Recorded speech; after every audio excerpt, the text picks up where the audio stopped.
గా ప్రహసనం జరుగుతుంది తప్ప ఇంట్లో కేసులో ఏమీ లేదన్న సంగతి అందరికీ కూడా తెలుసు.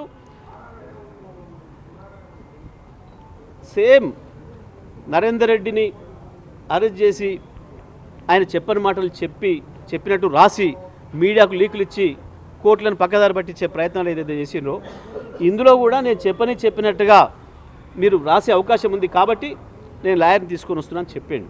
లాయర్ని తీసుకుపోయే హక్కు ఉంది తప్పకుండా. లేదు అని అంటే లాయర్ని అలో చేస్తలేరు అంటే మీరు ఏదో దొంగ వేషం వేయడానికి ప్రయత్నం చేస్తున్నారు. రేవంత్ రెడ్డి చెప్పినవి మీరు చెప్పి కోర్టులో రాసి వేయడానికి ప్రయత్నం చేస్తున్నారు మేము అనుకోవాల్సి వస్తుంది. ఎందుకు భయం మీకు? విచారణ పారదర్శకంగా చేయదలుచుకుంటే ఒక లాయర్ సమక్షంలో చేస్తే మీకు వచ్చిన నష్టమేంది? రికార్డ్ చేయండి, మొత్తం టోటల్గా వీడియో రికార్డ్ చేయండి. మీరు ఏం ప్రశ్న అడుగుతున్నారు, కేటీఆర్ గారు ఏం సమాధానం చెప్తున్నారు, లాయర్ మధ్యన వచ్చే మిమ్మల్ని ఏమైనా అడ్డంకున్నాడా, ఇబ్బంది పెట్టిండా, విచారణ చేయండి. మొత్తం వీడియో రికార్డ్ చేసి కోర్టు ముందు పెట్టండి. రేపు మాకేం అభ్యంతరం లేదు, ఉన్నట్టుగా జరిగితే మాకేం అభ్యంతరం లేదు.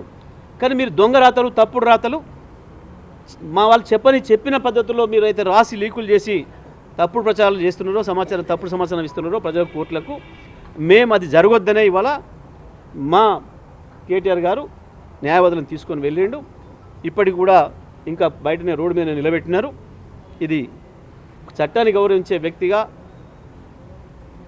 భారత రాజ్యాంగం పైన విశ్వాసం ఉన్న పౌరుడిగా కేటీఆర్ గారు విచారణకు సహకరిస్తూ వెళ్ళినప్పటికి కూడా వాళ్ళు న్యాయవాదులను అలో చేయకపోవడం అనేది ఇది తప్పకుండా పోలీసుల తప్పుడు ఉద్దేశాలకి సంకేతం.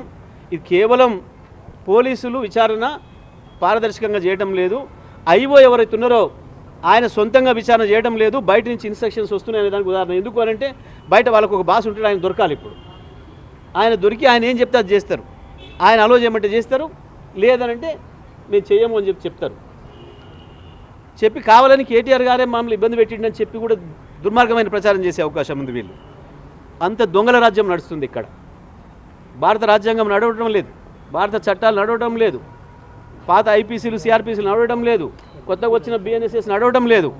కేవలం ఇక్కడ రేవంత్ రాజ్యాంగాన్ని అమలు చేసే కొద్దిమంది పోలీస్ అధికారులు, రేవంత్ తాబేదారులు కొద్దిమంది తయారైనరు. ఇది వాళ్ళు ఇటువంటి పనులు చేస్తున్నారు.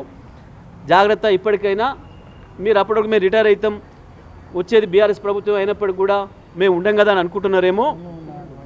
మీ ఆలోచనలు తప్పకుండా మీరు ఇవాళ చేస్తున్న నేరం చట్టాన్ని అడ్డం పెట్టుకొని చట్ట ప్రకారం నడవకుండా మీకు లేని అధికారాలు తీసుకొని చట్ట వ్యతిరేకంగా పనిచేస్తున్నారు కొంతమంది అధికారులు.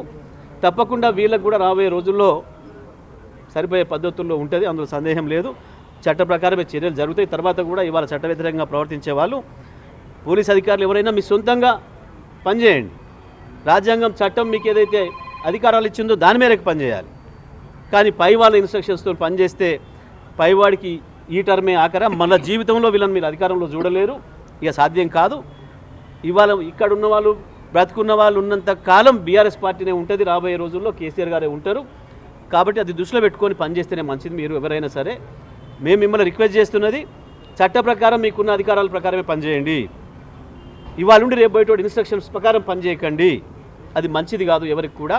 పోలీస్ వ్యవస్థ మీదనే ప్రజలకు నమ్మకం పోయే ఒక పరిస్థితులు వస్తూ ఉన్నాయి మీరు చేసే పని వల్ల, కొద్దిమంది పైన ఉన్న అధికారులు చేసే పని వల్ల. మేము దీన్ని తీవ్రంగా ఖండిస్తూ ఉన్నాం. కేటీఆర్ గారు ఏదైతే మీ నోటీసును గౌరవించి